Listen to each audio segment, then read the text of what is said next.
Hey, welcome to this quick tip, and we'll be using VB.net to add JSON to our project. So the first thing we need to do is make sure we have our VB.net project open. I just called mine quick JSON. And in order to add an external package to our project, we're going to right click on the solution, and then we're going to go here to manage NuGet packages. Once that happens, it's probably going to automatically go to the installed area. So if you don't have anything installed, this is going to be blank. So you want to go to Browse. And then you want to search for newtonsoft.json. If you don't see it here, you just type in here Newton, like this. And you will probably see Newtonsoft, or just type the whole word up in there. Once you have that, you want to click on this. And then you want to click on that you want it for your project. And it'll click on everything that's down here. Then you're going to go ahead and install. Right now this is the version. I'm going to go ahead and install. Once it's installed, this will change from not installed to the version, and then you'll see uninstall here. I'm going to go back here to my modules. Now I no longer need NuGet solutions open. I'm back at the modules, and over here my references, what you can do is click on this area down here. If you don't see the references, make sure you click on show all files up here, and then you go to your references, and you'll see the newtonsoft.json added to all the other references that you are using in your project. So now from there, all I need to do is go up here and type imports newtonsoft.json. So in order to write something to JSON, I need an object to write to JSON file.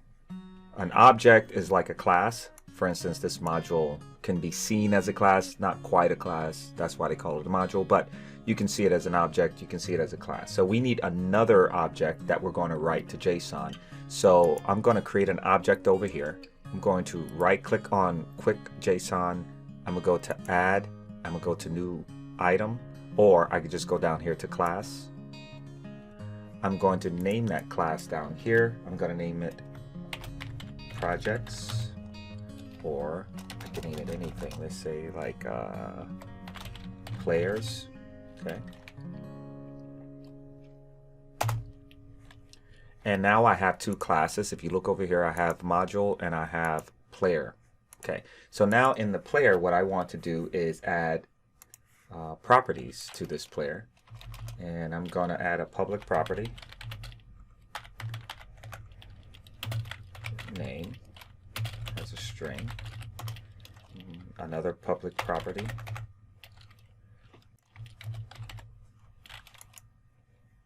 alright, so I'm just going to have these two things there. I'm not going to put too much in here. So now I have my object called players, and in my module I have my connection to import, the import for JSON, Newtonsoft's JSON. Now what I want to do is I want to go ahead and serialize an object here. So this is pretty straightforward. Let's hit serialize.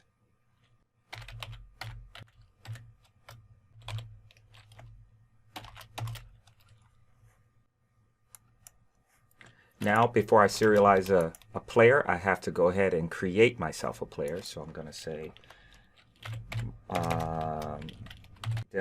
my player as new player.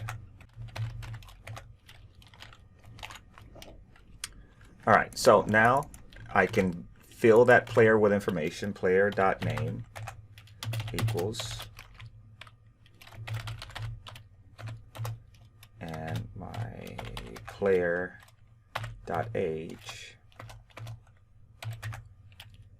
equals. And actually, let's check this right here, because I believe that player's age was a string. So I'm going to make sure that this was a string.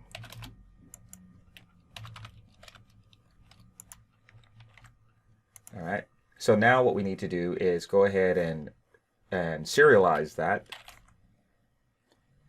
We're going to convert this object to a JSON string. So we're going to say dim JSON as a string equals JSON convert and we want to serialize an object. And what object do we want to serialize? This object right here. And that's exactly how you would go ahead and create a object into a serialized object for JSON. So now if we wanted to save this, let's say to a file, all we need to do is call up our stream writer. So we're going to dim file as a stream writer.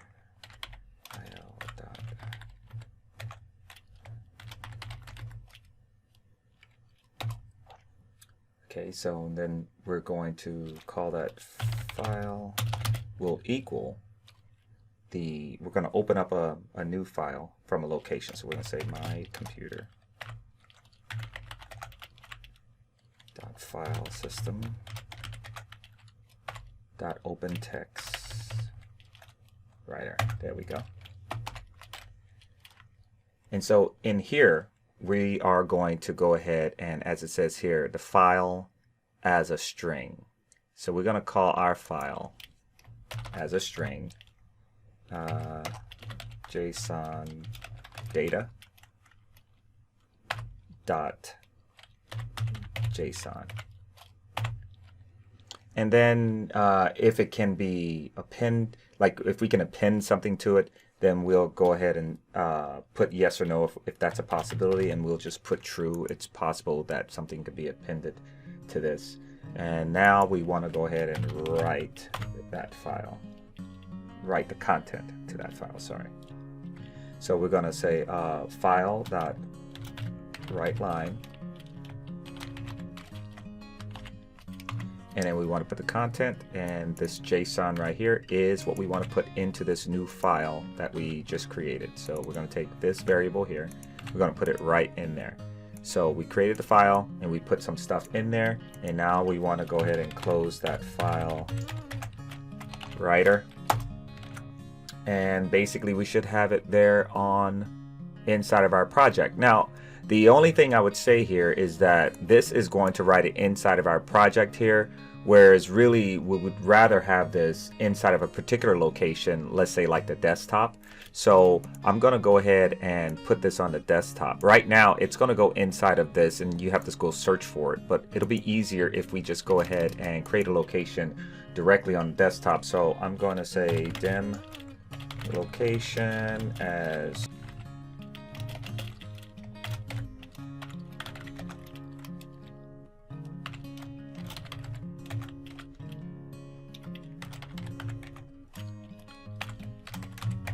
so this way we'll have access to the desktop.